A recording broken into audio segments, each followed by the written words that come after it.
वाली पुलिस और गौकशों के बीच मुठभेड़ हुई है सर, क्या है पूरा मामला? कल दिनांक 9 अक्टूबर की सुबह गौकशी का मुकदमा थाना कोतवाली नगर में लिखा गया था।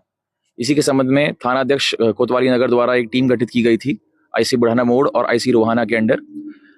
इसी क्रम में आज 10 अक्टूबर की रात को आईसी बुढ़ाना मोड़ और आईसी रोहाना अपनी टीम के साथ यहाँ पे दीदाहेड़ी चौराहे पे चेकिंग कर रहे थे कि मुखबिर द्वारा सूचना मिली कि बान नगर अंडरपास के नीचे कुछ लोग गौकशी की तैयारी कर रहे हैं।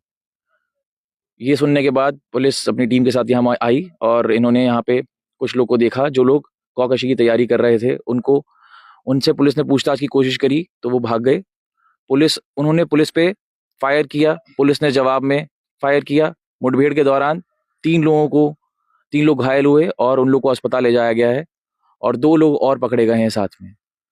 सर इनके पास से क्या क्या बरामद हुआ? इनके पास से कुछ तमंचे और 3 छुरे बरामद हुए हैं।